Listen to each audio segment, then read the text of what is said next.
Hello students, जय हिंद। कैसे हैं आप सभी लोग? मेरी अगर आपको आवाज़ प्रॉपर्ली सुनाई दे रही है और स्क्रीन दिखाई दे रही है तो बताइएगा, सेशन को स्टार्ट करेंगे।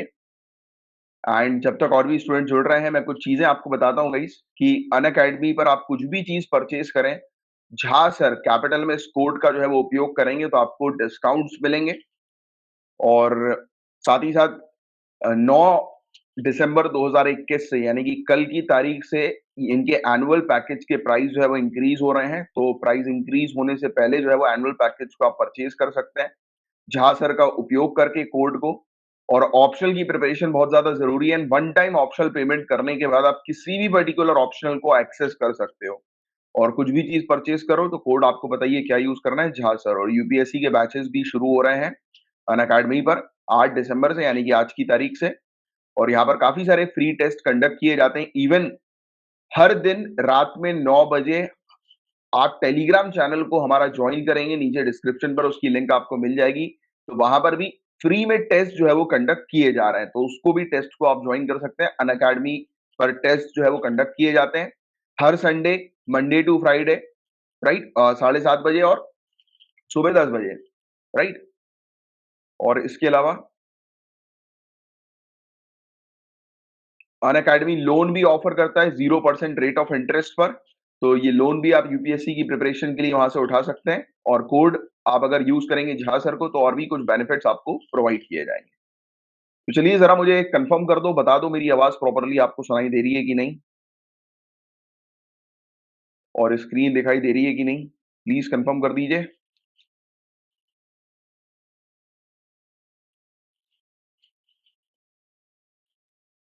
Yes, very good. चलो now we will start with the topic. And आज कौन से टॉपिक्स हम लोग कवर करेंगे, but before that let me tell you guys, हमारे भी काफी सारे कोर्सेज हैं जिसको आप ज्वाइन कर सकते हैं। करंट अफेयर्स का लाइव बैच का कोर्स, पीडीएफ का course, mains answer writing batch अभी शुरू होगा, और general studies pre plus mains batch.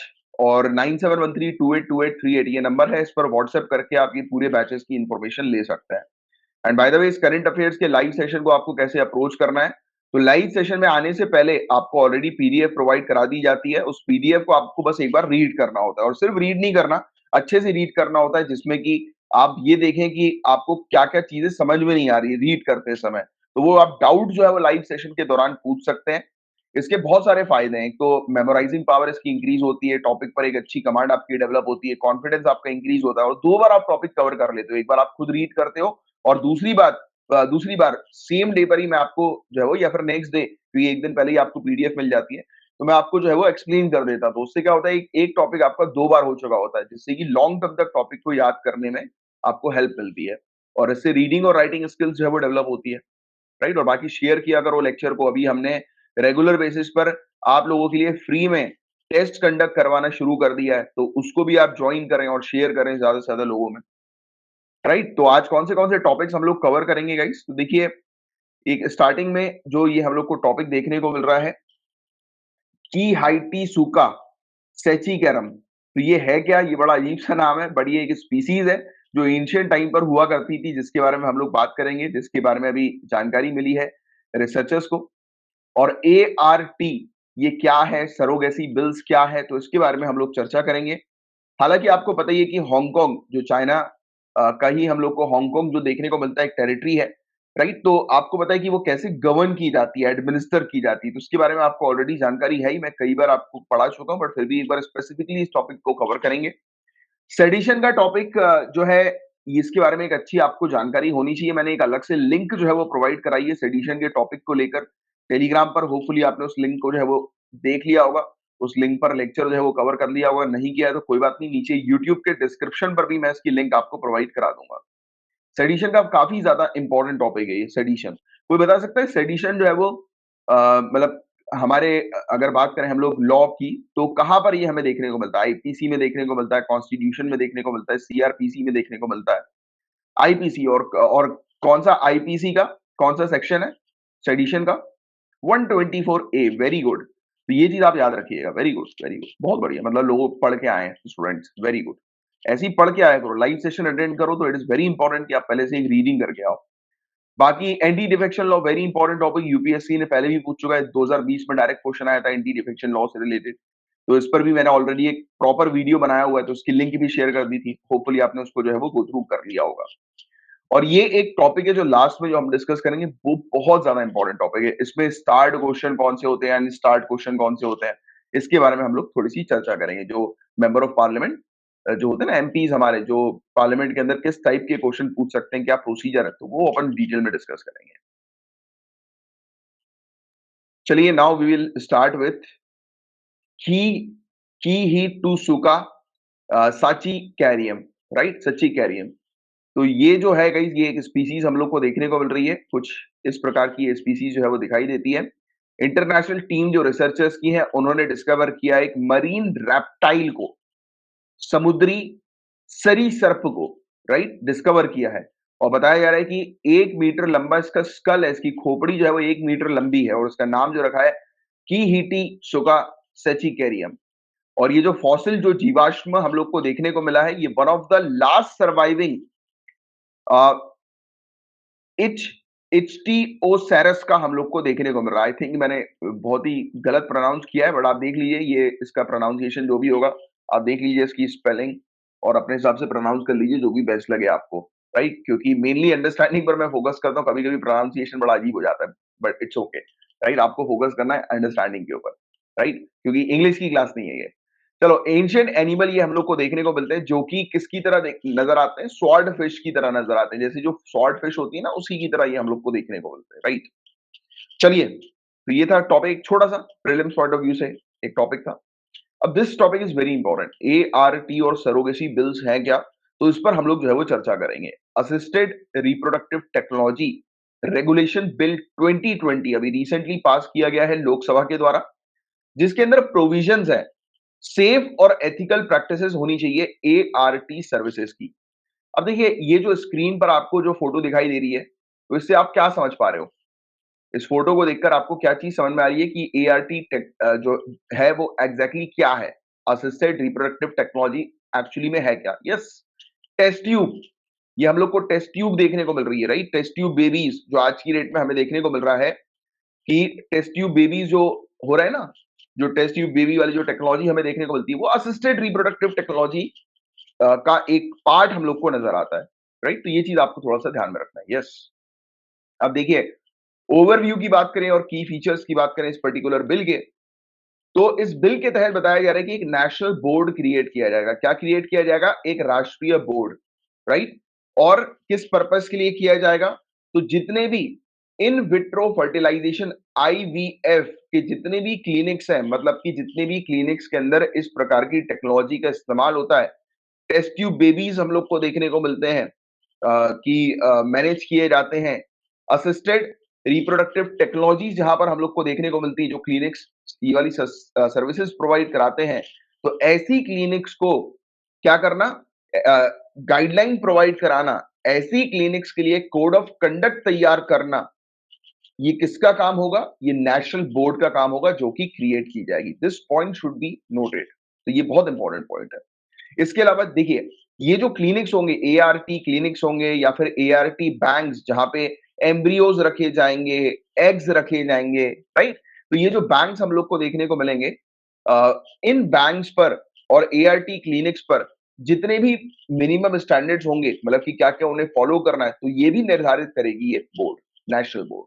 जैसे कि मिनिमम स्टैंडर्ड्स यानी कि उनका फिजिकल इंफ्रास्ट्रक्चर कैसा होना चाहिए, भौतिक बुनियादी ढांचा कैसा होना चाहिए, लेबोरेटरी किस टाइप की होनी चाहिए, प्रयोगशाला किस टाइप की होनी चाहिए, वहां पर डायग्नोस्टिक इक्विपमेंट्स के क्या स्टैंडर्ड होने चाहिए, राइट। नैदानिक उपकरण किस टाइप के होने चाहिए, राइट। किस टाइप के, किस क्वालिफिकेशन के एक्सपर्ट्स वहां पर होने चाहिए, तो ये पूरी चीज निर्धारित करेगा national board. This point should be noted. Next, ये बिल ने ये कहा है कि जो जेनेटिक टेस्टिंग जो एम्ब्रियो की हम लोग को देखने को मिलती है, उसको मैंडेटरी कर दिया है कि जैसे कि एआरटी टेक्नोलॉजी के माध्यम से अगर आप इंसर्ट कर रहे हो, राइट, जैसे कि हमें देखने को मिलता है कि आपको एक चीज पता होगी इन जनरल कि इस टेक्नोलॉजी के माध्यम से जो जो होता है ना कि स्पर्म और गैमेट्स जो हम लोग को एग्जैक्टली जो देखने को मिलते हैं, एग्स जो हमें देखने को मिलते हैं, वो बॉडी के बाहर ही जो है वो मिक्स करा दिया जाता है, उसका फ्यूजन जो होता है वो बॉडी के बाहर ही करा दिया जाता है, और फिर इन विट्रो फर्टिलाइजेशन के माध्यम से फिर वो फीमेल की बॉडी के अंदर जो है वो एंटर किया जाता है आर्टिफिशियली, राइट। और फिर इस माध्यम से हम लोग को देखने को मिलता है कि बेबी को जो है वो बर्थ करवाया जाता है, राइट? जैसे कि कुछ लोगों को कुछ प्रॉब्लम्स हम लोग को देखने को मिलती है, रिप्रोडक्टिव प्रॉब्लम्स देखने को मिलती हैं, जो बच्चे को कंसीव नहीं कर पाते हैं, राइट? तो ये वाली चीज़ आपको पता होगी, या बच्चे के बर्थ में जिनको जो है वो प्रॉब्लम्स आती है, मेल और फीमेल दोनों को, है ना? तब उस केस में एआरटी टेक्नोलॉजी हेल्पफुल होती है, राइट? तो अब क्या होता है कि एआरटी टेक्नोलॉजी के माध्यम से लेबोरेटरी में ये मिक्सचर होता है, फ्यूजन होता है, और फिर बॉडी के अंदर जो है वो उस फ्यूजन को एंटर किया जाता है, राइट? तो ये चीज हमें देखने को मिलती है। तो यहाँ पर ये वाली चीज बताई जा रही है कि जब आप ये फ्यूजन करें तो उससे पहले जो जेनेटिक टेस्टिंग है वो कर लो एम्ब्रियो की। ये मैंडेटरी होना चाहिए, राइट? तो ये चीज हम लोग को देखने को मिल रही है। और फिर इसके अलावा क्रायो प्रिजर्वेशन प्रोसेस, जैसे कि काफी सारे लोग अपने स्पर्म को, राइट, ओसाइट्स, मेरे ख्याल से ये एग्स होते हैं, एग्स को, एम्ब्रियोस को, इसको काफी सारे लोग प्रोसेस करवाते हैं, मतलब कंजर्व करके रखवाते हैं, प्रिजर्व करके रखवाते हैं। तो इसकी जो पूरी प्रोसेस हम लोग को देखने को मिलेगी, उसके लिए भी गाइडलाइंस वगैरह जो है ये बोर्ड तैयार करेगी, राइट? और मैंडेटरी ये सभी जितनी भी लेबोरेटरीज है उनके लिए होगा ये गाइडलाइंस को फॉलो करना और स्टैंडर्ड्स को फॉलो करना। तो ये पॉइंट बहुत इंपॉर्टेंट है जो आपको ध्यान में रखना है, राइट? और इसके अंदर बोल रहे हैं कि एक नेशनल रजिस्ट्री बनाई जाए और रजिस्ट्रेशन अथॉरिटी होनी चाहिए। तो नेशनल रजिस्ट्री और रजिस्ट्रेशन अथॉरिटी का क्या काम होगा? तो ये फोकस करेंगे एक सेंट्रल डेटाबेस को बनाने के ऊपर, राइट? एक डेटाबेस जो है वो तैयार किए जाएंगे। यस, ये फीमेल गैमेट, मतलब वो एग्स होते हैं ना, फीमेल एग्स जिसको हम लोग बोलेंगे, आई थिंक प्रीति जी ने लिखा है कि ये फीमेल गैमेट होता है, तो फीमेल एग ही है क्या? वो फीमेल एग है, तो यस, ठीक है। तो ये चीज याद रख लेना थोड़ी सी आप। और बिल ने प्रपोज किया है स्ट्रिंजेंट पनिशमेंट, यानी कि जो भी लोग प्रैक्टिस करते हैं सेक्स सिलेक्शन की, राइट, जो कि बैंड है, लिंग चयन, ह्यूमन एम्ब्रियो को सेल करते हैं या गैमेट्स को सेल करते हैं, या एजेंसी चलाते हैं, रैकेट चलाते हैं, या ऑर्गेनाइजेशन चलाते हैं, इस प्रकार की जो अनलॉफुल प्रैक्टिसेस कंडक्ट करते हैं, तो उनके खिलाफ सख्त कार्रवाई भी इसके अंदर शामिल की गई है। तो इस प्रकार के कानून की क्या आवश्यकता है गाइस? तो एआरटी सर्विसेज को रेगुलेट करने की काफी ज्यादा आवश्यकता है, कि जो अफेक्टेड वुमेन है और जो चिल्ड्रन है, राइट, तो उनको प्रोटेक्ट करने के पर्पस के लिए। इसके अलावा आईसीएमआर के पास रजिस्ट्रेशन जो थी वो एक वॉलंटरी एक्सरसाइज थी, राइट, जहां पर कई बार हमें देखने को मिलता था कि जो क्लिनिक्स जो होती थी, जो इनफर्टिलिटी ट्रीटमेंट को ऑफर करती थी, तो वो वेरियस स्टैंडर्ड्स को फॉलो नहीं करती थी। अब से सभी क्लिनिक्स के लिए स्टैंडर्ड्स को फॉलो करना मैंडेटरी हो जाएगा। इस पर्टिकुलर ये बिल जो अभी पास हो गया है, फिर जब ये कानून बनेगा तो मैंडेटरी हो जाएगा, तो इसलिए इस प्रकार के कानून की आवश्यकता है, राइट? और मेजर बेनिफिट जो है वो इस कानून के हम लोग को ये देखने को मिल रहा है कि असिस्टेड रिप्रोडक्टिव टेक्नोलॉजी सर्विसेज को रेगुलेट करने के लिए बनाया गया है कानून। और इनफर्टाइल कपल्स जो हम लोग को देखने को मिलते हैं, यानी कि जो बेबी को बर्थ नहीं दे पाते हैं, यानी कि कुछ रिप्रोडक्टिव प्रॉब्लम्स के कारण, तो infertile couples will be more insured and confident of the ethical practices। तो वो और भी ज्यादा कॉन्फिडेंट रहेंगे कि जिस प्रैक्टिस से वो होकर गुजर रहे हैं वो एथिकल प्रैक्टिस है, राइट? तो ये चीज हम लोग को देखने को मिल रही है। और ये एआरटी क्या है, तो इसके बारे में ऑलरेडी मैंने आपको एक अंडरस्टैंडिंग क्रिएट कर दी है, तो अभी तक तो आपको समझ में आ चुका होगा कि असिस्टेड रिप्रोडक्टिव टेक्नोलॉजी एक्चुअली इसमें है क्या। तो ये कुछ प्रोसीजर होते हैं जिसमें सब कुछ इंक्लूडेड होता है, जैसे in vitro fertilisation, intra uterine insemen insemination, right, oocyte और स्पर्म डोनेशन, क्रायो प्रिजर्वेशन, और इसमें सरोगेसी भी इंक्लूडेड है, राइट? और सोशल स्टिग्मा आज की डेट में जो हम लोग को देखने को मिलता है चाइल्डलेस होने का, कि जिसकी संतान नहीं होती तो लोग उसको बोलते हैं ना कि सोसाइटी में कलंक के तौर पर जो है वो देखते हैं, तो सामाजिक कलंक ये हम लोग को देखने को मिलता है, राइट? और इसी चीज को देखते हुए एआरटी की डिमांड इंडिया में बहुत ज्यादा बढ़ गई, क्योंकि एआरटी एक ऐसा प्रोसेस है या माध्यम है जिसके जरिए जिन लोग को कुछ प्रॉब्लम्स आती है, रिप्रोडक्टिव प्रॉब्लम, जिसके कारण वो बेबी को बर्थ नहीं दे पाते, तो एआरटी की मदद से उनकी ये प्रॉब्लम जो है वो रिजॉल्व हो जाती है। और इसीलिए एआरटी की इंडस्ट्री इंडिया के अंदर बताया जा रहा है कि मतलब एक्सपेक्टेशन ये है कि हर साल 10% की ग्रोथ से ये आगे बढ़ेगी, यानी कि हर साल 10% ग्रो करेगी ये इंडस्ट्री, राइट? अब सरोगेसी और एआरटी के बारे में बात करें तो सरोगेसी के बारे में आपको ऑलरेडी पता ही है कि क्या होती है सरोगेसी, राइट?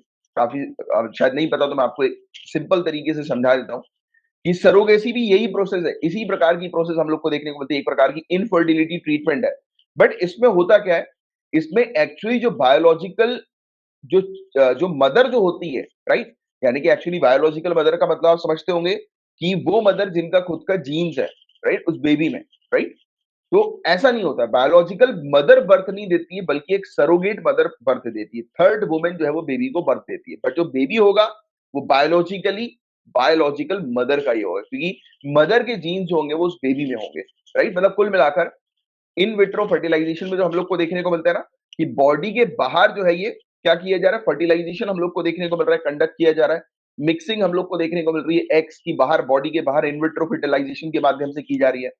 तो सेम वही प्रोसीजर है, बट इसमें क्या होता है, इसमें जो बायोलॉजिकल जो मदर होती है, जिनके जो जीन्स होते हैं, वो बेबी को बर्थ नहीं देती है, एक थर्ड वुमेन बेबी को बर्थ देती है। बट जो बेबी होगा, this point should be noted, जो बेबी होगा वो कंप्लीटली बायोलॉजिकल मदर का ही होगा, उसके जीन्स जो होंगे वो कंप्लीटली बायोलॉजिकल मदर से मैच करेंगे। मतलब कुल मिलाकर आप ये कह सकते हैं कि बेबी को पनपने के लिए, उसकी ग्रोथ के लिए एक अलग से चैम्बर जो है वो थर्ड वुमेन का दे दिया जाता है। अब चैम्बर, एथिकली चैम्बर बोलना ठीक नहीं होगा, वुम्ब जो है वो दिया जाता है, राइट। बट मैं आपको समझाने के लिए ये चीज जो है वो बोल रहा हूँ, understand for the understanding, right, कि थर्ड वुमेन का कोई लेना देना नहीं है उस बेबी के जीन से।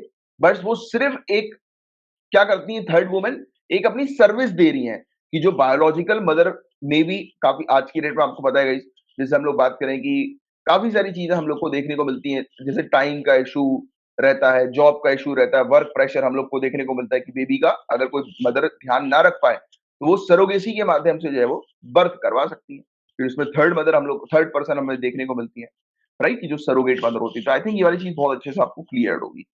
एंड ART के अंदर ट्रीटमेंट जो हमें देखने को मिलता है, इसमें जो कपल्स जो होते हैं, इन्हें जरूरी नहीं है कि थर्ड पर्सन को इन्वॉल्व करने की आवश्यकता होती है। ART के अंदर, असिस्टेड रिप्रोडक्टिव टेक्नोलॉजी के अंदर, जो बायोलॉजिकल जो मदर होगी वो ही बेबी को बर्थ देगी। बट सरोगेसी के अंदर बायोलॉजिकल मदर बेबी को बर्थ नहीं देती है, थर्ड वुमेन बेबी को बर्थ देती है। मतलब थर्ड वुमेन का वुम्ब जो होता है, वो बेबी के ग्रोथ के लिए ये यूज करते हैं। और आपको पता होगा इस कि सरोगेसी हमें देखने को मिल रही है, ये प्रोहिबिट कर दी गई है 2015 के नोटिफिकेशन के अकॉर्डिंग, कि सरोगेसी इंडिया के अंदर फॉरेनर्स के द्वारा नहीं करवाई जाएगी, ना ओवरसीज सिटीजन ऑफ इंडिया या PIO person of Indian origin card holders के द्वारा। बट जो एनआरआईज हैं, जिनके पास इंडियन सिटीजनशिप है, तो वो सरोगेसी को अवेल कर सकते हैं। और फॉरेनर्स जो है गाइस, जो इंडिया के अंदर विजिट करते हैं मेडिकल टूरिज्म के पर्पस के लिए, तो वो ART सर्विसेज का लाभ ले सकते हैं, बट सरोगेसी का लाभ नहीं मिलेगा फॉरेनर्स को। This point should be noted, ये चीज आपको ध्यान में रखना है। एंड सरोगेसी किसके लिए अलाउ है? Only and only for Indian married couples plus NRI जिनके पास इंडियन सिटीजन है, ये चीज याद रखो आप। और ART प्रोसीजर सभी के लिए जो है वो एप्लीकेबल है, बट सभी के लिए मतलब सिंगल मैन के लिए नहीं है, LGBTIQ कम्युनिटी के लिए नहीं है, राइट। जो लिव इन पार्टनर्स है, इवन उनके लिए भी ये अलाउड है, राइट। क्या चीज? ART procedure. तो ये चीज आपको ध्यान में रखनी है। और ये था पूरा वो टॉपिक। अब आपके कुछ डाउट्स आए हैं, मैं देख लेता हूँ।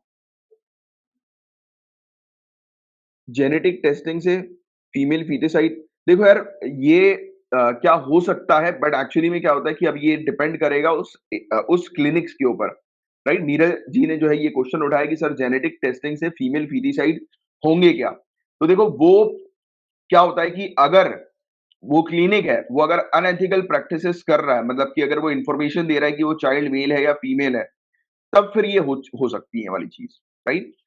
और प्रीति जी ने लिखा है कि ART में mother is own due to some other reproductive issue, only fertilization happen outside, but in surrogacy another woman who is not the mother is responsible for birth. Very good, बिल्कुल सही लिखा है प्रीति जी ने। चलिए गाइस, तो यहां तक आपको बातें क्लियर हो गई। Can we move further?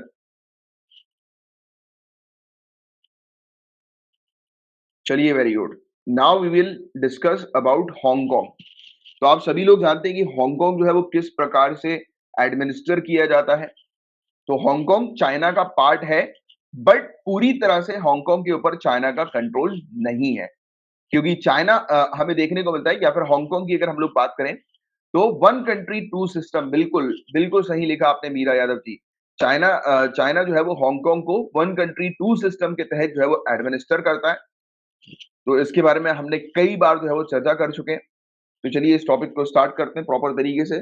तो हांगकांग के अधिकारी अपनी बीजिंग गठबंधन सरकार की आलोचना करने वाले सार्वजनिक प्रवचन पर शहर राज्य की पकड़ को मजबूत करने के लिए नए कानूनों का पालन कर रहे हैं। कुल मिलाकर देखिए, आपको पता होगा, मैंने कुछ समय पहले आपको बताया था कि अब धीरे धीरे करके हांगकांग टोटली जो है वो चाइना के कंट्रोल में चले जाएगा। और ये चीज हांगकांग के लिए काफी खराब है, स्पेशली इसके ट्रेड के लिए काफी खराब है। अब काफी सारी एमएनसीज हांगकांग से जो है वो निकल जाएंगी, क्योंकि ये कंप्लीटली अब धीरे धीरे चाइना का पार्ट जो है वो पूरी तरह से बन रहा है, राइट। अभी तक ये ऑटोनॉमस था, बट अब ये पूरी तरह से चाइना का जो है वो पार्ट बनेगा। और रेसिडेंट जो है गाइस, जिन लोग को ये लगता है कि ये सिटी के लिए काफी खराब है, सिटी की जो आइडेंटिटी है वो परमानेंटली लूज हो जाएगी इस चीज के चलते, यानी कि चाइना से जुड़ते ही, तो ऑब्वियस ही बात है कि उनकी आवाज, अभी एक्चुअली ये कानून लेकर आया उन लोगों की आवाज को दबाने के लिए, जो लोग नहीं चाह रहे कि हांगकांग कंप्लीटली चाइना के अंडर जो है वो चला जाए। तो कैसे हांगकांग के ऊपर शासन करती है चाइना, या हांगकांग कैसे खुद ब खुद एडमिनिस्टर होता है, यानी कि उसका एडमिनिस्ट्रेशन किस टाइप का है। तो one country two system approach यहाँ पर लगाई जाती है, स्पेशली हांगकांग के लिए और मकाऊ के लिए। तो हांगकांग और मकाऊ स्पेशल एडमिनिस्ट्रेटिव क्षेत्र जो हम लोग देखने को मिलता है हम लोगों को, ये दोनों ही फॉर्मर कॉलोनीज है यूके की, राइट, ब्रिटेन की फॉर्मर कॉलोनीज ये हम लोग को देखने को मिलती है, राइट। ब्रिटेन ने जो है वो चाइना को कहा था कि किस तरीके से हांगकांग और मकाऊ को जो है वो एडमिनिस्टर करना है, राइट। तो ये बेसिकली ब्रिटेन जब यहाँ से गया था ना, मतलब चाइना के ऊपर रूल करके, ये कॉलोनीज जो थी इसकी, तो जब ये गया था तब उसने चाइना को ये दोनों कॉलोनी सौंपने से पहले एक एग्रीमेंट कर लिया चाइना के साथ, राइट। और जिसमें उसने क्लियरली ये चीज मेंशन कर दी कि आप इन क्षेत्र के ऊपर अपना कंट्रोल जो है वो नहीं थोपोगे, यानी चाइना को बोला ब्रिटेन ने कि आप इस क्षेत्र पर अपना कंट्रोल नहीं थोपोगे, और इनको ये चीज कही गई कि इस क्षेत्र में इनकी खुद की पॉलिटिक्स होगी, इनका खुद का रूल्स होंगे, रेगुलेशंस होंगे, कुछ चीजों को छोड़कर, जैसे डिफेंस, फॉरेन रिलेशन, इन चीजों को छोड़कर बाकी हांगकांग और मकाऊ पूरी तरह से ऑटोनॉमस क्षेत्र होंगे, ऑटोनॉमस रीजन होंगे। ये चीज हम लोग को देखने को मिली थी कि जब यूके गया था, ब्रिटेन गई थी, तब उसने ये चीज जो है वो चाइना से एग्रीमेंट करा कर गई थी, राइट। बट अभी चाइना ने क्लियरली ये चीज कह दिया है, कम क्लियरली, कि चाइना जो है वो इस चीज को, इस एग्रीमेंट को अब नहीं मानेगा, अब पूरी तरह से हांगकांग को अपने कंट्रोल में कर लेगा। और ये चीज हांगकांग के लिए एक्चुअली में काफी खराब है। और आपको पता होगा, एक और मैं अपडेट आपको देता हूं, कि अभी कुछ समय पहले ब्रिटेन ने एक ऑर्डर जारी किया था कि हांगकांग के जो सिटीजन हैं उनको इसने अलाउ किया कि जो भी सिटीजन शिफ्ट होना चाहते हैं यूके में, ब्रिटेन में, तो उनको सिटीजनशिप जो है वो यूके ऑफर करेगा। याद आ रही है आपको ये वाली न्यूज? कुछ समय पहले हमने डिस्कस भी की थी इसके बारे में, राइट। तो ये चीज है। तो हांगकांग और मकाऊ स्पेशल एडमिनिस्ट्रेटिव रीजन, ये दोनों ही फॉर्मर कॉलोनीज हैं, और दोनों के ही इकोनॉमिक और पॉलिटिकल सिस्टम्स अलग हैं, राइट, मेनलैंड चाइना से, राइट। और हालांकि ये चाइना का पार्ट है, वी कैन नॉट इग्नोर कि ये चाइना का पार्ट नहीं है, डेफिनेटली ये टेरिटरीज चाइना की पार्ट हैं, राइट। बट यहां पर सिस्टम जो है, इकोनॉमिक और पॉलिटिकल सिस्टम चाइना से अलग है। और हांगकांग रिटर्न किया गया था चाइनीज कंट्रोल को 1997 में, 1 जुलाई 1997 को, और ब्रिटेन ने मकाऊ को दिया था 20 दिसंबर 1999 को, राइट, चाइना को। और जब दिया था तब उस समय क्लियरली ये चीज कह दी थी कि इन क्षेत्र की खुद की करेंसी होगी, खुद का इकोनॉमिक और लीगल सिस्टम होगा, बट डिफेंस और डिप्लोमेसी यानी कि फॉरेन रिलेशन ये चाइना जो है वो डिसाइड करेगी। और इनके मिनी कॉन्स्टिट्यूशन भी हमें देखने को मिलते हैं, जो कि वैलिड है 50 साल के लिए। क्लियरली कहा था कि 2047 तक हांगकांग का मिनी कॉन्स्टिट्यूशन जो है वो ऑपरेट होगा, और मकाऊ के लिए 2049, 2000 मतलब 49, ये मकाऊ का मिनी कॉन्स्टिट्यूशन जो है वो एप्लीकेबल होगा। बट अभी ये चीज चाइना ने डिक्लेयर करी है कि ये सब बातें चाइना नहीं मानता। चाइना ने ये तक बोल दिया था यार कि कोई एग्रीमेंट नहीं हुआ था। अब चाइना की आपको पता है हालत, या फिर अप्रोच उसकी पलट जाता है। ये कोई भी एग्रीमेंट तक करता है फॉरेन कंट्री के साथ और पलट जाता है, बोलता है कि हमें तो याद ही नहीं कि हमने कब एग्रीमेंट किया था, ये फालतू की बात है, कोई एग्रीमेंट नहीं हुआ होता। ऐसी बातें कर रहा था ये, राइट। यू नो कि इसका नेचर कि किस टाइप का हम लोग को देखने को मिलता है। पलटू नाम का एक नंबर का पलटू है, राइट, दोगला इंसान पलटू। चलो, और चाइनीज के कानून की अगर हम लोग बात करें हांगकांग के अंदर, तो एक्चुअली में हुआ ये था, मैं आपको समझाता हूँ। अभी देखिए, ये कुछ नहीं है, ये यूनाइटेड स्टेट्स का इन्फ्लुएंस हम लोग को देखने को मिल रहा है आज की डेट में। यूनाइटेड स्टेट्स हांगकांग के ऊपर, मकाऊ के ऊपर, यानी कि कुछ ऐसी टेरिटरी जैसे कि ताइवान, राइट, जैसे कि जिंग जिंगजियांग, जहां पर हम लोग को देखने को मिलता है कि ये उइघुर मुस्लिम्स हम लोग को देखने को मिल रहा है। जिंगजियांग प्रोविंस, पता है ना आपको? इसके बारे में हमने डिस्कस भी किया हुआ है कई बार। तो यूनाइटेड स्टेट्स क्या कर रहा है? यूनाइटेड स्टेट्स की एंटी चाइना के साथ है। तो यूनाइटेड स्टेट्स इन टेरिटरीज के साथ अपने रिलेशनशिप बिल्डअप कर रहा है।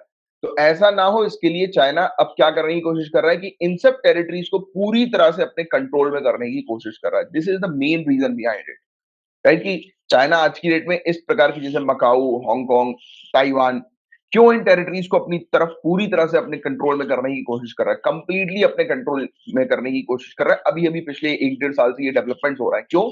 Because of United states only, क्योंकि यूनाइटेड स्टेट्स एंटी है, एंटी चाइना हम लोग को देखने को मिल रहा है, इनका इशू चल रहा है, राइट? और जब से इशू जो है वो शुरू हुआ है, तब से यूनाइटेड स्टेट्स की स्ट्रेटजी चाइना के अगेंस्ट हम लोग को देखने को मिल रही है। और कई बार यूनाइटेड स्टेट्स के बीच में डेवलपमेंट्स हुए इन सब टेरिटरीज के साथ, हांगकांग के साथ, ताइवान के साथ बातचीत हुई है, डायलॉग्स हुए हैं, वेरियस डेवलपमेंट ट्रेड्स वगैरह हम लोग को देखने को मिला है। तो इसको ऑब्जर्व करते हुए, इसको देखते हुए चाइना जो है वो इन सब टेरिटरीज को अपने कंट्रोल में करने पर फोकस कर रहा है, राइट? बट हाँ, यहाँ पर रहने वाले जो लोग हैं वो बिल्कुल भी इसको जो है इसके जो है वो विरोध है, क्योंकि इसने अभी कुछ समय पहले चाइना एक कानून भी लेकर आई थी, जिसके बारे में हमने डिस्कस किया था। एक तो इसके मिनी कॉन्स्टिट्यूशन को ये खारिज करने के लिए कानून जो है वो लेकर आए थे, यानी कि बेसिक लॉ को खारिज करने के लिए। और इसमें ये चीज कही थी कि जो भी लोग जो हांगकांग के अंदर रह रहे हैं, जो एंटी चाइना है, जो एंटी चाइना कैंपेन निकालते हैं, राइट? तो ऐसे लोगों को चाइना के अंदर, मेनलैंड चाइना के अंदर अलाउ करने नहीं दिया जाएगा। ऐसे लोगों को अगर जैसे कि डिटेन भी किया जाता है, अरेस्ट भी किया जाता है, तो उनको हांगकांग की जेल में नहीं बल्कि मेनलैंड चाइना की जेल में रखा जाएगा। मतलब कुल मिलाकर कि वो लोग, जो लोग चाइना की कुछ पॉलिसीज के अगेंस्ट होते हैं, विरोध होते हैं, चाइना के लॉ के अगेंस्ट होते हैं, उनको पकड़कर चाइना जो है वो गायब करवा देगा। सीधी बात है, गायब, क्योंकि मेनलैंड चाइना में उनको डिटेन करना मतलब कि उनको मरवा देना। क्लियर चीज, क्लियर कट बात ये है चाइना की, जो कि उइघुर मुस्लिम्स के साथ हुआ है। उइघुर मुस्लिम्स गायब हुए हैं, राइट? तो ये चीज हम लोग को देखने को मिल रही है। और ये लॉ क्यों इंट्रोड्यूस हुआ, तो मैंने आपको बता दिया, ये यूनाइटेड स्टेट्स का एंगल। तो इसमें हालांकि लिखा है यूनाइटेड स्टेट्स और यूरोपियन यूनियन प्रेशर क्रिएट कर रही है चाइना के ऊपर, ट्रेड को लेकर, टेक्नोलॉजी को लेकर, राइट? और हांगकांग और सो फार वेस्टर्न क्षेत्र जिंगजियांग को लेकर। But the main thing is United states. United states का मेन एंगल है जो आपको पता होना चाहिए, राइट? और कंसर्न इस चीज से एसोसिएटेड यही हम लोग को देखने को मिल रहा है कि अब हांगकांग की जो इमेज है, जो रेपुटेशन है इंटरनेशनल मार्केट पे, वो खत्म हो जाएगी, वो चली जाएगी, राइट? काफी, और इवन होना भी शुरू हो गया, काफी सारी एमएनसी वहां से हटना भी जो है वो शुरू हो गई, राइट? तो ये चीज है। तो ये था गाइस पूरा पूरा टॉपिक। आई आई थिंक कि ये टॉपिक बहुत अच्छे से आपको समझ में, ऑलरेडी पहले भी मैं कई बार आपको करवा चुका हूँ, अभी भी आपको बहुत अच्छे से ये टॉपिक समझ में आ गया होगा, right? Can we move further? आगे बढ़ सकते हैं हम? चलिए, वेरी गुड। तो सेडिशन के बारे में तो आपको पता ही, आई डोंट थिंक कि आपने गो थ्रू किया था वो लिंक जो मैंने प्रोवाइड कराई थी। जो मैं लिंक दिया करूँ गाइस, उसको गो थ्रू कर लिया करो। तो उसमें मैंने पूरी डिटेल में आपको पढ़ाया हुआ है कि सेडिशन का एक हम लोग को, अभी मैं आपको न्यूज बताता हूँ कि ये टॉपिक सेडिशन का क्यों देखने को मिला है। तो आसाम पुलिस ने चार्ज किया है एडिटर और को ओनर लोकल न्यूज पोर्टल के, बराक वैली में। इनके ऊपर चार्ज लगा है सेडिशन का, आईपीसी 124 ए के तहत, जो हम लोग को देखने को मिलता है, क्योंकि ये दुश्मनी को बढ़ावा दे रहे थे, ऐसा कहा गया आसाम पुलिस के द्वारा कि ये जो एडिटर और को ओनर जो लोकल न्यूज पोर्टल के हमें देखने को मिल रहे हैं, तो वो दुश्मनी को बढ़ावा दे रहे थे आसामीज और बंगाली स्पीकिंग पीपल के बीच में, राइट? एनिमिटी को प्रमोट कर रहे थे। और बारक वैली की बात करेंगे इस, तो बारक वैली जो है, यहाँ पर बंगालीज रहते हैं, और ब्रह्मपुत्र वैली में हम लोग को आसामी स्पीकर्स देखने को मिलता है। और सेडिशन लॉ का उपयोग आपको पता ही है गाइस कि इसका उपयोग भी कई बार लोगों की आवाज को दबाने के लिए किया जाता है, राइट? इवन ये भी आरोप जो है वो लगाए गए हैं कि सरकार ने जो कोविड-19 का मैनेजमेंट सही तरीके से नहीं किया था, राइट? और इवन जैसे कि काफी सारे लोग जो हैं, उनको मेडिकल एक्सेस में गेन हुआ था, मतलब कि काफी सारे लोगों को एक तो मेडिकल एक्सेस मिला नहीं, और कुछ लोग को मेडिकल एक्सेस मिला तो कालाबाजारी जो है वो चल रही थी। आपको पता होगा काफी सारी जो ड्रग्स हम लोग को, रेमडेसिविर के बारे में आपको पता ही होगा कि इसमें कितनी कालाबाजारी जो है वो चल रही थी, हमने डिस्कस भी किया था। तो इस चीज को लेकर भी लोगों ने काफी ज्यादा गवर्नमेंट को क्रिटिसाइज किया। तो जिन लोगों ने गवर्नमेंट को क्रिटिसाइज किया, गवर्नमेंट ने उनके अगेंस्ट जो है वो सेडिशन के चार्जेस लगा दिए। तो ऐसी चीज जो है वो हमें देखने को मिलती है, क्रिटिसिज्म जो है वो उसका हमें देखने को मिलता है। तो ये चीज है। बाकी सेडिशन का टॉपिक ऑलरेडी मैं कवर करवा चुका हूं आप लोग को। जिन भी स्टूडेंट ने कवर नहीं किया है, और यूट्यूब पर अगर ये आप लेक्चर देख रहे हैं, तो नीचे डिस्क्रिप्शन पर इसकी मैं लिंक आपको प्रोवाइड करा दूंगा। बाकी सभी लोग टेलीग्राम का चैनल जरूर ज्वाइन करें हमारा, नीचे डिस्क्रिप्शन पर उसकी लिंक आपको मिल जाएगी। वहां पर रेगुलर बेसिस पर टेस्ट कंडक्ट किए जा रहे हैं, लाइव टेस्ट रेगुलर बेसिस पर कंडक्ट हो रहा है। तो ज्वाइन करो और रेगुलर लाइव टेस्ट सभी स्टूडेंट जो है अटेंड करो, उससे आपको पता लगेगा। ठीक है, क्वेश्चन के अगर आपको आंसर नहीं आ रहे, गलत हो रहे हैं आपके ज्यादा क्वेश्चन, तो देखो क्या होता है कि ये बहुत जरूरी होता है। मैं तो चाहता हूं कि आप सभी के क्वेश्चन गलत हो। उससे फायदा क्या होगा? आप लोगों का फायदा होगा। उससे ये होगा कि नेक्स्ट डे आप और मन लगा के तैयारी करोगे, और जी जान लगा के तैयारी करोगे। And let me tell you guys, इस प्रकार से जो निराशा है ना, जो डिप्रेशन है कि अरे यार हमारे आंसर नहीं आ रहा है, इसको अपनी ताकत बनाओ, या फिर हमारे आंसर करेक्ट नहीं हो रहे, इसको अपनी ताकत बनाओ। क्यों ताकत बनाओ? क्योंकि ये आपको हेल्प करेगा और डिफिकल्ट सिचुएशन में आंसर करने में और प्रेशर में आंसर करने में आपकी हेल्प करेगा और आपको और मजबूत बनाएगा। रेगुलर बेसिस पर आपको मोटिवेट करेगा कि आपको नेक्स्ट डे और अच्छी तैयारी करनी है कि आप आंसर दे पाएँ, राइट? यानी कि आपकी आपकी रैंक इंप्रूव है। एंड ट्रस्ट मी, अगर इस चीज़ को आपने फॉलो कर लिया ना, क्योंकि ये जो क्वेश्चंस जो डिजाइन होते हैं, ये टफेस्ट क्वेश्चन होते हैं, राइट? तो टफेस्ट क्वेश्चन को अगर आपने हैंडल करने के लिए अपने आप को प्रिपेयर कर लिया, तो I can guarantee before 2 months of this examination आप लोग रॉक करोगे और आप प्रीलिम्स तो आपका क्रैक होगा। तो इसलिए ये रेगुलर प्रैक्टिस में कंडक्ट करा रहा हूँ। हाँ, शुभी जी, कुछ क्वेश्चंस हिंदी में नहीं आते हैं एंड मैं मेरी बात हुई है टीम से इस बारे में एंड करते हैं अपन कुछ उस पर भी जो है वो काम करते हैं। बाकी मैं सोच रहा हूँ कि जो क्वेश्चन हिंदी में नहीं आए तो मैं लाइव आपके साथ रहता ही हूँ, तो उसको आपको जो है वो एक्सप्लेन कर दूँ। तो अभी बट वो क्या रहता है कि वो लाइव की थोड़ी-सी रेगुलैरिटी मेंटेन नहीं हो पाती है मेरी, क्योंकि ऑलरेडी मैं कुछ टास्क वगैरह में इन्वॉल्व रहता हूँ। बट अब मैं ट्राई करूँगा एक पर्टिकुलर टाइम जो है वो उसके लिए निकालने की, कि आपके साथ वैसे मैं लाइव रहता हूँ, तो उस समय मैं आपके इंग्लिश जो यानी कि जो क्वेश्चन हिंदी में आ रहा है उसको एक्सप्लेन कर दूँ। तो that will be I think more convenient, more better Hindi medium students के लिए, है ना? तो कर लेंगे अपन, ऐसे देख लेंगे। बट गाइस, रेगुलर बेसिस पर प्रैक्टिस तो करनी पड़ेगी आपको, दिस इज वेरी इंपॉर्टेंट। चलिए, अभी कुछ दिनों पहले हमने उत्तराखंड चार धाम एक्ट के बारे में डिस्कस किया था। उत्तराखंड का चार धाम अधिनियम के बारे में डिस्कस किया था। बताइए जरा मुझे कि ये चार धाम जो है वो कौन से हैं? उत्तराखंड में चार धाम कौन से हैं? बताइए जरा Char Dham. Yamunotri, okay, very good. और गंगोत्री, वेरी गुड। यमुनोत्री, गंगोत्री और Kedarnath, very good. And another one is Badrinath, very good, बहुत बढ़िया। तो ये चार धाम है गाइस, बद्रीनाथ धाम, केदारनाथ धाम, गंगोत्री और यमुनोत्री धाम। तो ये चार धाम हम लोग को देखने को मिलता है। तो ये कानून जो है वो किससे एसोसिएटेड था? तो उत्तराखंड सरकार ने हालांकि अभी इस कानून से विड्रॉ कर लिया है। चार धाम देवस्थानम मैनेजमेंट एक्ट, इस पर्टिकुलर कानून को वापस ले लिया है, क्योंकि काफी ज्यादा क्रिटिसिज्म आ रहा था एनवायरमेंटलिस्ट की तरफ से, लोगों की तरफ से, कि ये जो सड़क जो बनाई जा रही है, जो रोड बनाई जा रही है, इस पर्टिकुलर कानून के तहत ये चार धाम को आपस में कनेक्ट किया जा रहा है, और इवन जो रूट है कैलाश मानसरोवर की यात्रा का, उसके लिए जो रोड को बनाया जा रहा है, ब्रॉड किया जा रहा है, चौड़ा किया जा रहा है, इसके कारण काफी प्रॉब्लम्स होंगी। इसके कारण काफी जो नेचुरल जो जो एनवायरनमेंट है वो डैमेज होगा, राइट? तो इस चीज के लिए जब प्रोटेस्ट आया, और इवन हमें देखने को मिला कि उत्तराखंड चार धाम देवस्थानम मैनेजमेंट बोर्ड को अबॉलिश करने की जो है वो बात करी, राइट? क्योंकि प्रोटेस्ट जो है वो किया जा रहा था प्रीस्ट के द्वारा भी, वहां के रहने वाले पुजारियों के द्वारा भी, और चारों मंदिरों के जो पुजारी हम लोग को देखने को मिलते हैं, तो उन्होंने जब प्रोटेस्ट किया और विश्व हिंदू परिषद ने प्रोटेस्ट किया और एनवायरमेंटलिस्ट ने प्रोटेस्ट किया, तो ये पर्टिकुलर कानून को वापस ले लिया गया। ये प्रोजेक्ट डिस्ट्रॉय करेगा 619 हेक्टेयर्स ऑफ फॉरेस्ट को, 55,000 पेड़ों को, और even 20 million cubic metre soil जो होगी वो पूरी तरह से नष्ट हो जाएगी, उसको हटा दिया जाएगा, मिट्टी को। तो ये चीज देखते हुए एनवायरमेंटलिस्ट ने प्रोटेस्ट किया, पुजारियों ने प्रोटेस्ट किया, और अब ये प्लान जो है वो रद्द कर दिया गया है, राइट? रोड को चौड़ा करने वाला प्लान, रोड को बनाने वाला प्लान, 889 किलोमीटर के नेशनल हाईवे डेवलप होने थे इस प्रोजेक्ट के तहत, चारधाम प्रोजेक्ट के तहत। चारधाम बद्रीनाथ धाम, केदारनाथ धाम, गंगोत्री और यमुनोत्री हमें देखने को मिलता है। और ये प्रोजेक्ट जो है वो कनेक्ट करेगा इन चारों धामों को आपस में, और इवन जो रूट है कैलाश मानसरोवर की यात्रा का, तो उसको कनेक्ट करेगा, राइट?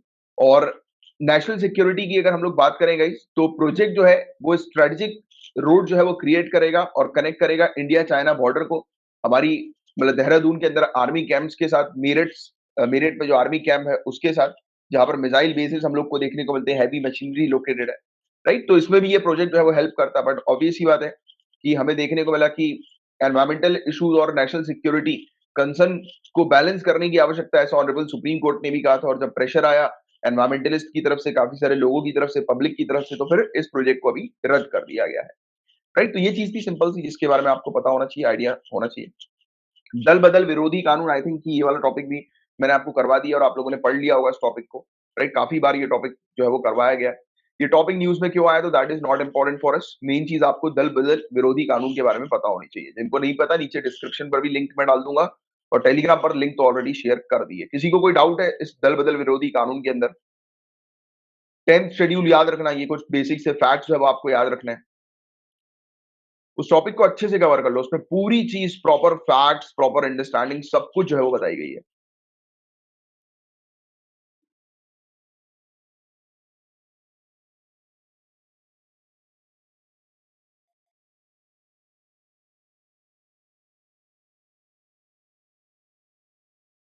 चलिए, this topic is very important कि एमपीज जैसे एमपीज के जो क्वेश्चन है वो कौन अलाउ करता है, कौन डिसअलाउ करता है, क्या प्रोसीजर होती है, तो इसको हम लोग जो है वो डिस्कस करेंगे। Very important topic. गाइस, पिछले कुछ सेशंस में एमपी मेनली अपोजिशन के जो मेंबर ऑफ पार्लियामेंट जो हमें देखने को मिलते हैं, इन्होंने आरोप लगाया कि इनके क्वेश्चंस को डिसअलाउ किया जा रहा है पार्लियामेंट में, यानी कि जो अपोजिशन के एमपीज हैं उनको अलाउ नहीं किया जा रहा है क्वेश्चन पूछने के लिए पार्लियामेंट के अंदर। और कुछ क्वेश्चंस हम लोग को देखने को मिल रहे हैं जो डिसअलाउ किए गए हैं। इसमें यह है कि एनआरआई जो हैं उनको हरास किया जाता है एयरपोर्ट्स में और उनको वापस भेज दिया जाता है क्या? क्या चाइना ने लद्दाख के अंदर एलएसी को क्रॉस किया है क्या? राइट? तो ये कुछ क्वेश्चंस थे। और रीजन जो लोकसभा और राज्यसभा के सेक्रेटेरिएट्स ने दिया डिसअलाउ करने के लिए कि क्यों एमपी को अलाउ नहीं किया क्वेश्चन पूछने के लिए इस प्रकार के, तो उनका जो रीजन था वो ये था, एक तो समय की पाबंदी, lack of time and national security. तो ये दो इन्होंने सिंपल से रीजन दिए कि ये रीजन है जिसके कारण एमपी जो है वो हाउस के अंदर क्वेश्चन नहीं पूछ पाए। और मेंबर ऑफ पार्लियामेंट जो है उनके अधिकार की बात करें, राइट टू क्वेश्चन की बात करें, सवाल के अधिकार की अगर हम लोग बात करें, तो दोनों हाउसेस के अंदर जो इलेक्टेड मेंबर्स होते हैं उनको पावर दी जाती है। किस तरह की पावर दी जाती है कि उनके पास अधिकार है इंफॉर्मेशन मांगने का वेरियस मिनिस्ट्री से, वेरियस डिपार्टमेंट से। और किस फॉर्म में? स्टार्ड क्वेश्चन के फॉर्म में, unstarred question, short note question और क्वेश्चन टू प्राइवेट मेंबर के फॉर्म में। तो ये क्वेश्चन जो है वो कैसे एडमिट होते हैं, मतलब कैसे स्वीकार जो है वो किए जाते हैं? तो यूजुअली मेंबर ऑफ पार्लियामेंट के जो क्वेश्चन होते हैं उसकी एक लंबी लिस्ट होती है, राइट? और ये एक रिगरस प्रोसेस के थ्रू होकर जो है वो गुजरती है, कठोर प्रक्रिया से गुजरती है और फिर इसको मंजूरी दी जाती है। और जो मंजूरी दी जाती है क्वेश्चंस को राज्यसभा के अंदर, वो रूल 47 टू 50 और रूल ऑफ प्रोसीजर और कंडक्ट ऑफ बिजनेस जो काउंसिल ऑफ स्टेट्स यानी कि राज्यसभा के अंदर हमें देखने को मिलता है, तो उसके तहत एडमिसिबिलिटी इसकी हमें देखने को मिलती है, यानी कि स्वीकार किए जाते हैं। एंड एक बार क्वेश्चंस जो एडमिसिबिलिटी की कंडीशन को फुलफिल कर देता है, राइट, तो सेक्रेटेरिएट जो है वो उसको सेंड करते हैं मिनिस्ट्री को, यानी कि जिस मिनिस्ट्री से वो क्वेश्चन पूछा जा रहा है उसको सेंड किया जाता है। और एक बार फैक्ट्स को प्रॉपर तरीके से जब मिनिस्ट्रीज देख लेती हैं, तो क्वेश्चन को फर्दर एडमिसिबिलिटी के लिए एग्जामिन किया जाता है। यानी कि देखिए कठोर प्रक्रिया कितनी ज्यादा है।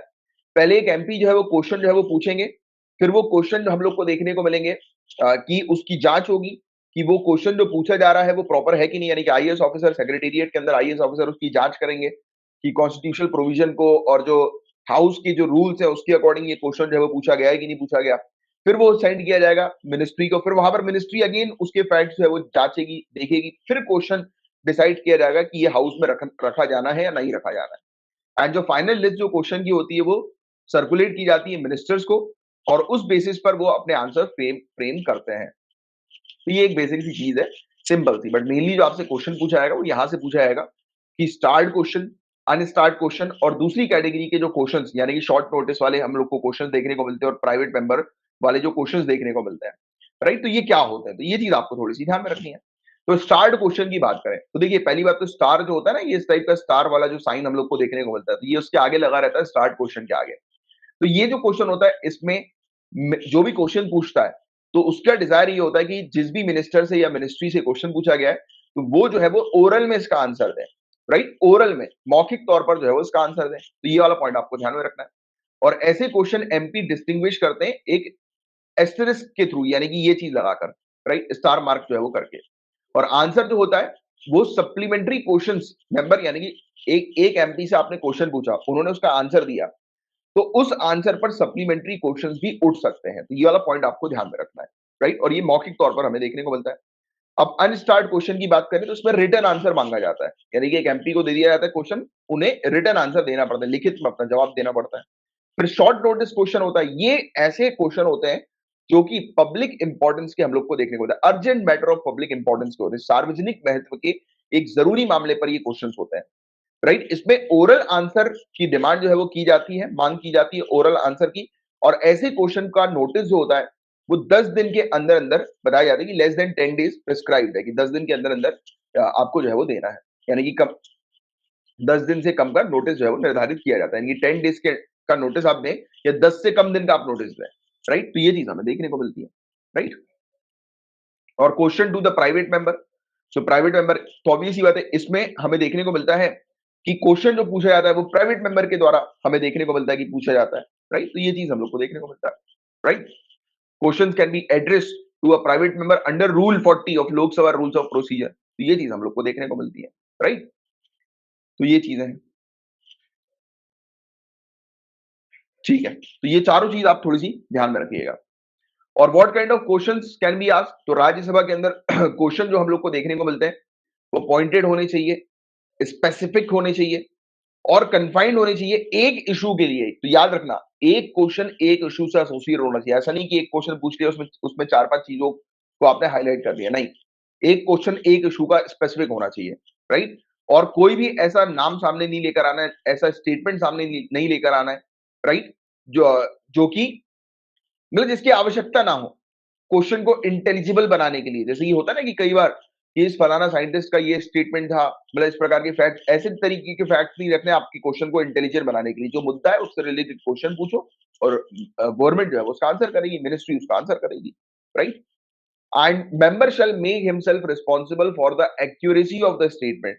मेंबर जो है वो अपने आप को रिस्पांसिबल बनाएंगे, मतलब खुद ब खुद रिस्पांसिबल होंगे, राइट? कि वो अगर वो क्वेश्चन पूछ रहे हैं, जो स्टेटमेंट दे रहे हैं, तो वो एक्यूरेट होना चाहिए, उसके अंदर कोई भी आर्ग्यूमेंट नहीं होनी चाहिए, राइट? किसी प्रकार का तर्क नहीं होना चाहिए, इन्फरेंसेस नहीं होना चाहिए, आयरॉनिकल एक्सप्रेशन नहीं होना चाहिए, इम्प्यूटेशंस नहीं होना चाहिए, एपिथेट्स नहीं होना चाहिए या डिफेमेटरी स्टेटमेंट नहीं होना चाहिए, यानी कि मान हानिकारक नहीं होना चाहिए, यानी कि किसी को बदनाम करने वाले स्टेटमेंट नहीं होना चाहिए, किसी स्टेटमेंट पर आरोप किसी को नहीं लगाना है, राइट?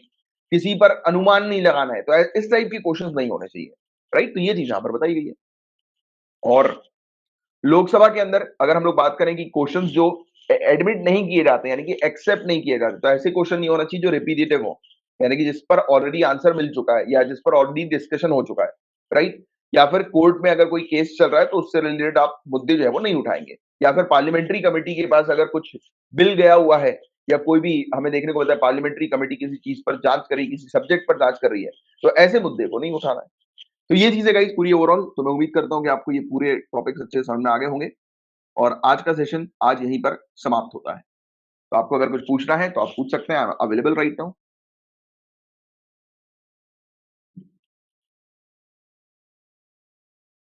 और बाकी हमारे कोर्सेज की इंफॉर्मेशन आपको 9713282838 इस नंबर पर जो है वो मिल जाएगी, व्हाट्सएप करिएगा। जो भी आपको कोर्स चाहिए, यूपीएससी का फुल कोर्स चाहिए तो वो भी मिल जाएगा, करंट अफेयर्स का कोर्स भी मिल जाएगा, लाइव कोर्स या पीडीएफ कोर्स। ठीक है, चलो फिर अपन साइन ऑफ करते हैं, मिलेंगे कल, तब तक के लिए bye bye, take care, have a great day ahead, जय हिंद।